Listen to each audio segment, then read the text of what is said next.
Something পাইসি চ্যানেলে তোমাদের সবাইকে স্বাগতম। চলে এসেছি নতুন একটা ভিডিও নিয়ে। আর আজকের ভিডিওতে আমরা একাদশ দ্বাদশ শ্রেণীর জীববিজ্ঞান দ্বিতীয় পত্র বইয়ের চতুর্থ অধ্যায় অর্থাৎ রক্ত ও সংবহনতন্ত্র অধ্যায়টির তৃতীয় পর্ব নিয়ে আলোচনা করব। তো চলো শুরু করা যাক।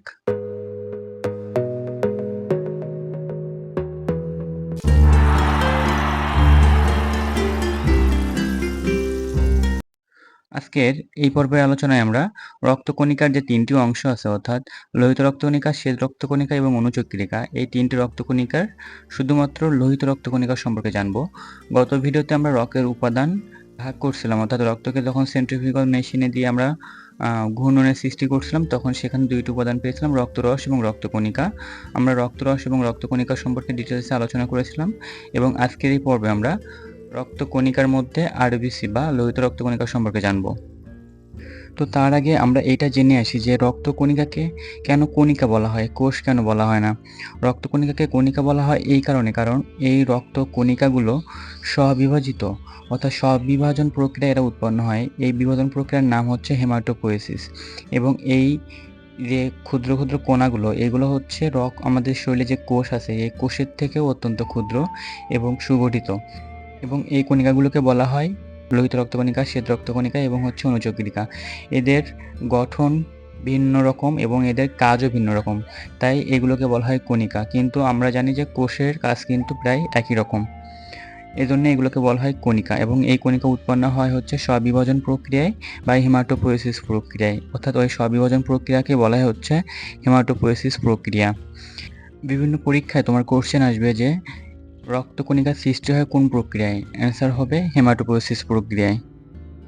এখন যদি আমরা লোহিত রক্তকণিকা সম্পর্কে আলোচনা করি তাহলে আমরা জানি যে লোহিত রক্তকণিকার বর্ণ হচ্ছে লাল এবং এই লাল বর্ণ হয় হচ্ছে এই রক্তকণিকার মধ্যে হিমোগ্লোবিন নামক একটা পদার্থ থাকে এবং এই হিমোগ্লোবিনের মধ্যে একটা রঞ্জক থাকে, যে রঞ্জকের জন্য হচ্ছে লোহিত রক্তকণিকার বর্ণ হচ্ছে লাল হয়। তো এই লাল হওয়ার কারণে আমরা এটাকে বলতে পারি রেড ব্লাড সেল। তো আমরা বলতে পারি যে ইংরেজির ভাষায় এটাকে বলা হয় রেড ব্লাড সেল বা আরবিসি সংক্ষেপে বলা হয় এবং বায়োলজির ভাষায় এর একটা নাম আছে, সেটা হচ্ছে এরিথ্রোসাইট। এরিথ্রোসাইট।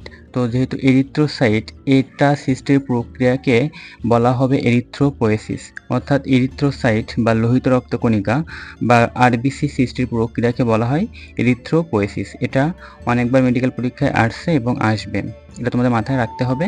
কিন্তু খুবই সহজ, যে এরিথ্রোসাইট যেহেতু হচ্ছে লোহিত রক্তকণিকার বায়োলজিক্যাল নাম, তো এটা সৃষ্টির প্রক্রিয়াকে বলা হয় এরিথ্রোপোয়েসিস।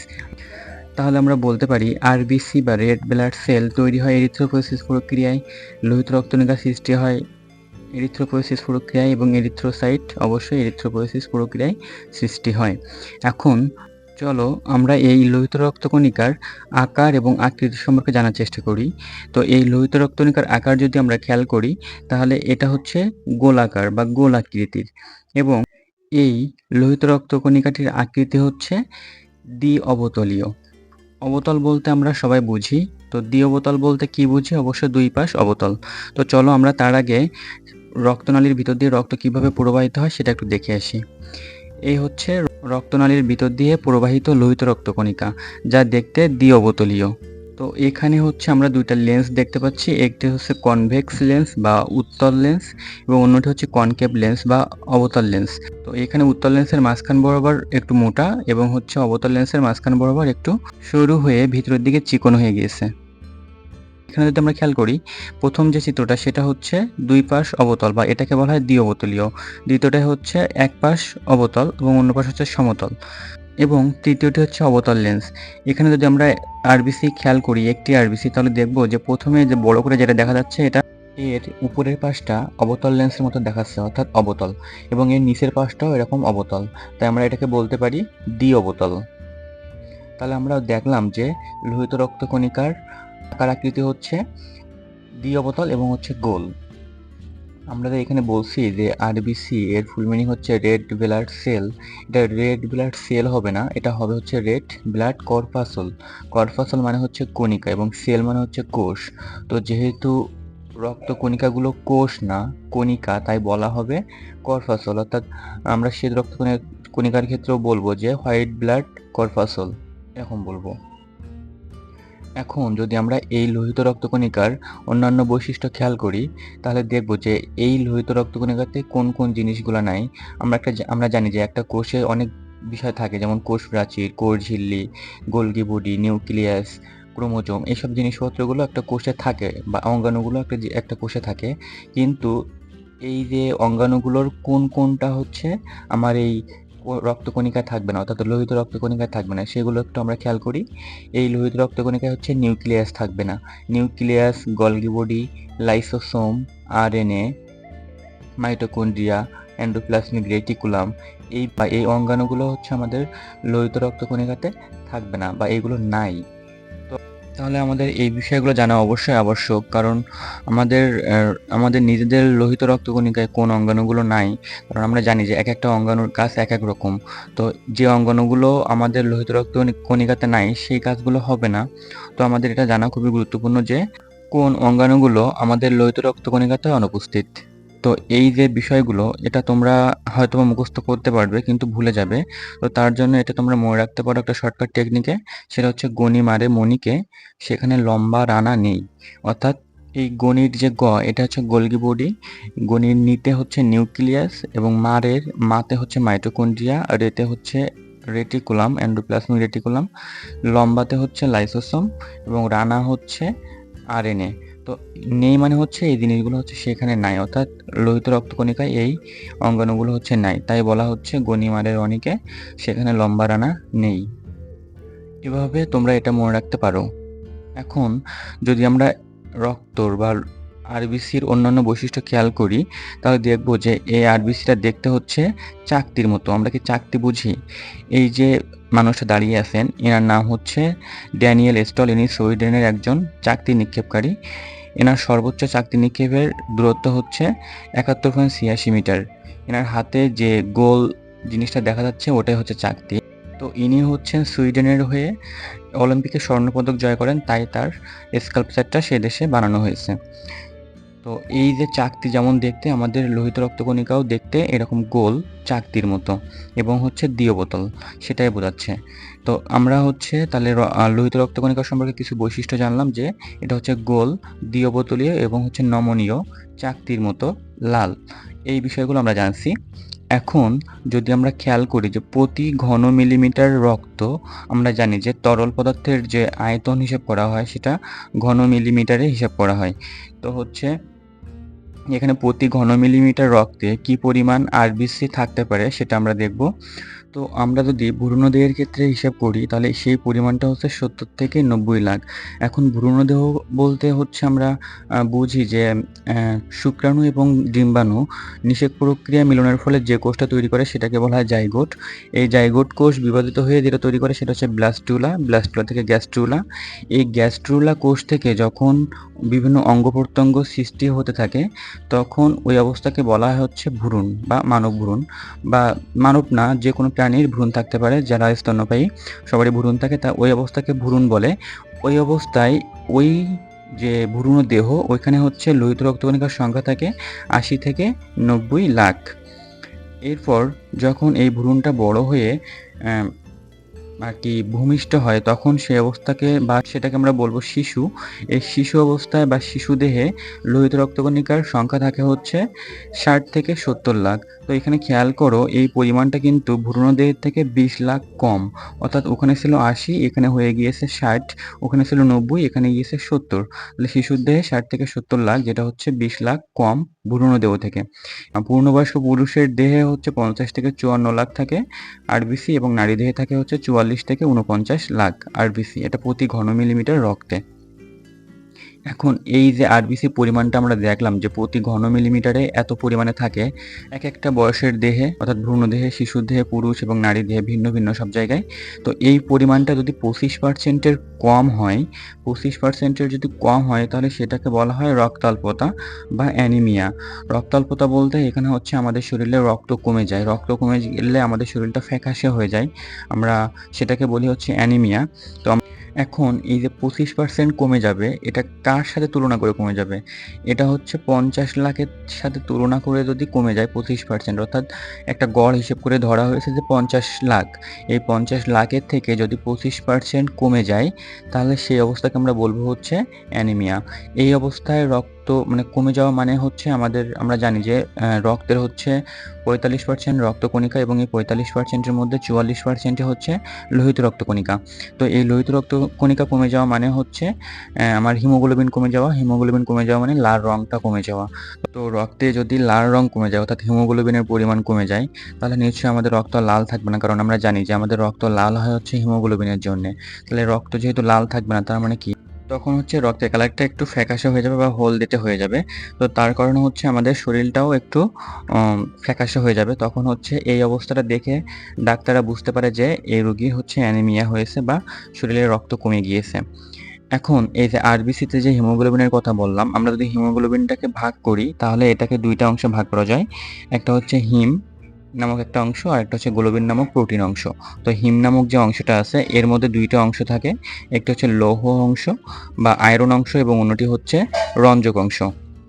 তো এই যে রঞ্জক অংশ, এই রঞ্জকের মধ্যে থাকে হচ্ছে ২ ধরনের রঞ্জক। একটি হচ্ছে বিলিরুবিন এবং অন্যটি হচ্ছে বিলিভার্ডিন। এবং এখানে এই বিলিরুবিন যে রঞ্জকটা এটার বর্ণ হচ্ছে হলুদ এবং আরেকটা হচ্ছে বিলিভার্ডিন। এই বিলিভার্ডিনের বর্ণ হচ্ছে লাল। তো এই যে হলুদ বর্ণের বিলিরুবিনের জন্য যখন আমাদের শরীরে বা হিমোগ্লোবিনের মধ্যে এই বিলিরুবিনের পরিমাণ বেড়ে যায় তখন হচ্ছে আমাদের জন্ডিস হয়, জন্ডিস দেখা দেয়। এবং আমরা জানি যে জন্ডিস হলে আমাদের চোখ হলুদ হয়ে যায় এবং হচ্ছে বিলিভার্ডিন হচ্ছে লাল বর্ণের হয়। আমাদের এই রক্তকণিকা বা লোহিত রক্তকণিকাটা হচ্ছে লাল হয় এই বিলিভার্ডিনের জন্যে। তাহলে আমরা এটা দেখলাম যে লোহিত রক্তকণিকার সংখ্যা যদি 50 লাখের থেকে 25% কমে যায় তাহলে সেই অবস্থাকে আমরা বলবো হচ্ছে অ্যানিমিয়া বা রক্তাল্পতা এবং হচ্ছে রক্তের ঘনত্বটা তখন হচ্ছে কমে যাবে। এখন এই পরিমাণটা যদি 65 লাখের থেকে বেশি হয়ে যায়, থাকার কথা স্বাভাবিক রেঞ্জ হচ্ছে 50 লাখ, যদি এই পরিমাণটা বা 65 লাখের থেকে বেশি হয়ে যায় তখন সেই অবস্থাকে আমরা বলবো হচ্ছে পলিসাইথেমিয়া। পলিসাইথেমিয়া বলতে পলি মানে হচ্ছে এখানে বহু আর সাইথেমিয়া হচ্ছে রোগটার নাম। তো পলিসাইথেমিয়া মানে হচ্ছে এখানে লোহিত রক্তকণিকার সংখ্যা বেড়ে যাবে রক্তে প্রতি ঘন মিলিমিটারে। তো যখন হচ্ছে মানে লোহিত রক্তকণিকার সংখ্যা বেড়ে যাবে তখন হচ্ছে রক্তের ঘনত্বটা কি বেশি হয়ে যাবে। রক্তের ঘনত্ব বেশি হয়ে যাওয়া মানে হচ্ছে আমার রক্ত জমাট বাঁধার সম্ভাবনা থাকবে।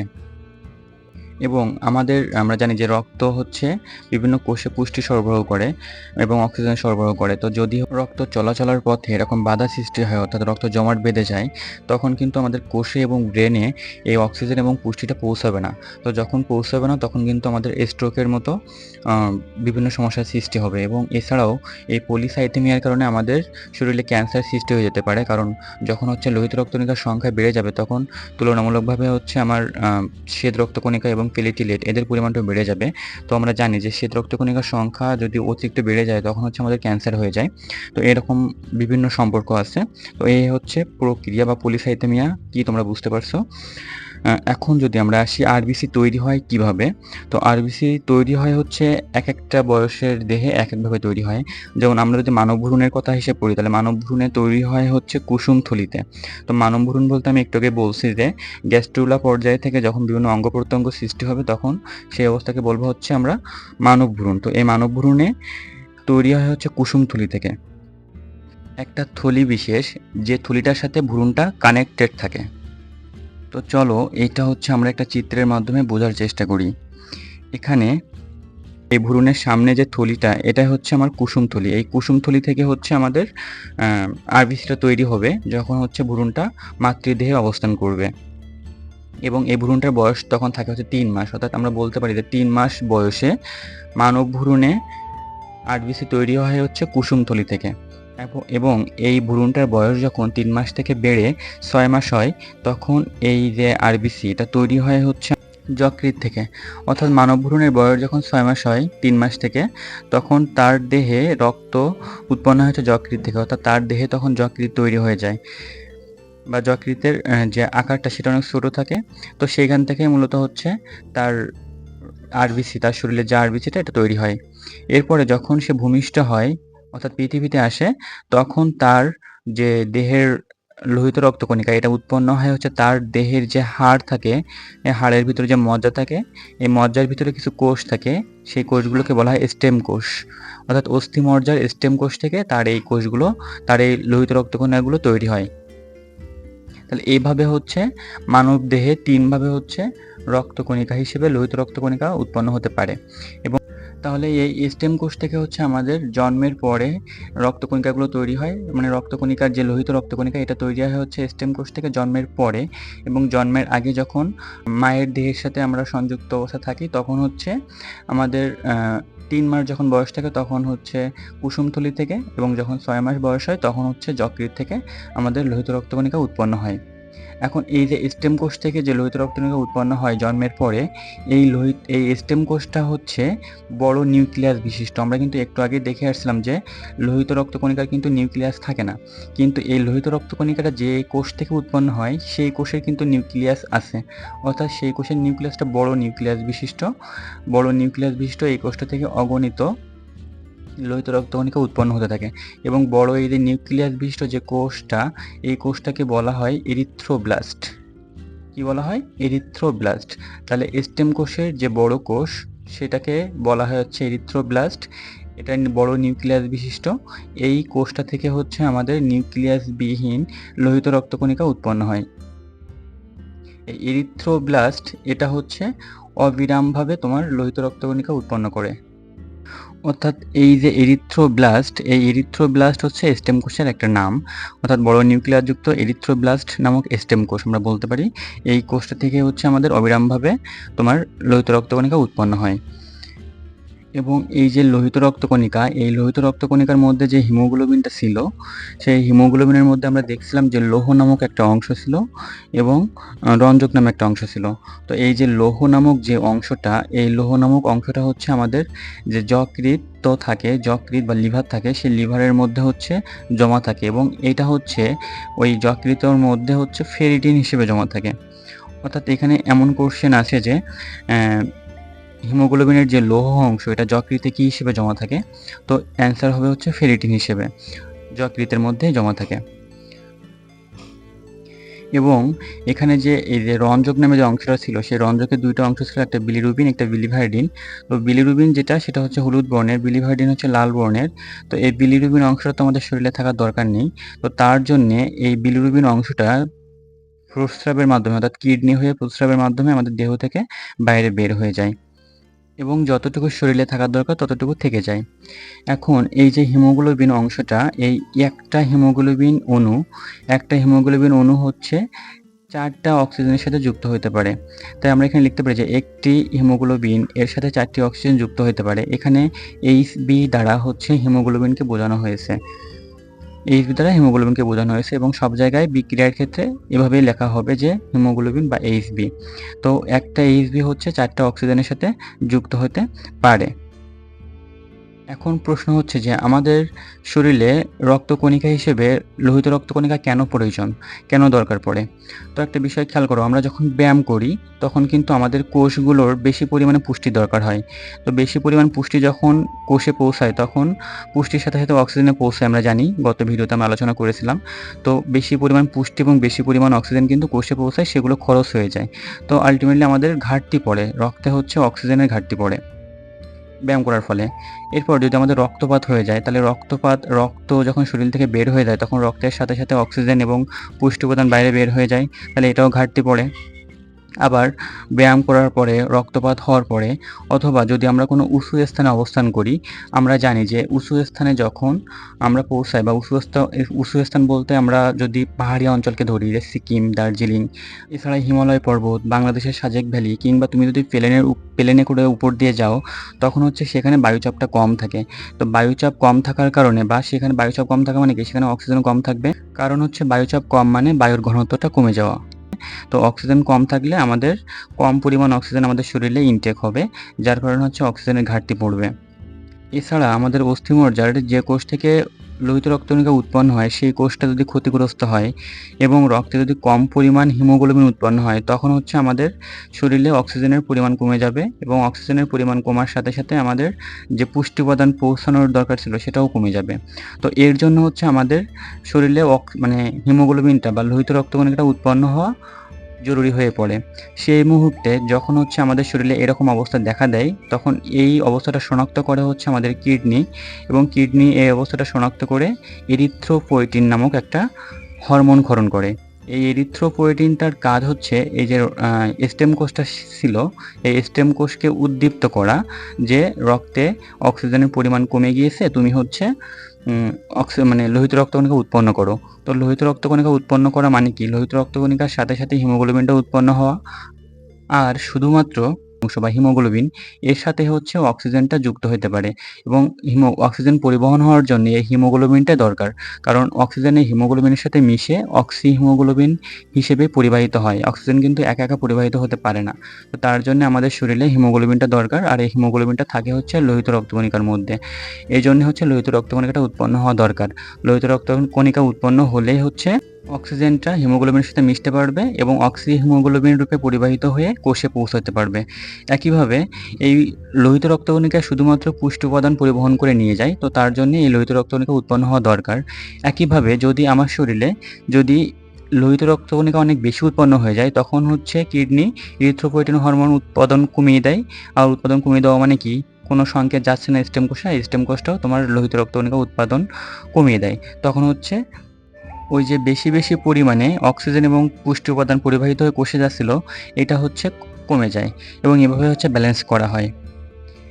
এখন যদি আমরা আরবিসি এর উপাদান সম্পর্কে জানি যে আরবিসি এর মধ্যে কি আছে, তাহলে যদি ভাগ করা হয় আমরা জানি যে রক্তকণিকা, টোটাল রক্তকণিকা হচ্ছে 45%।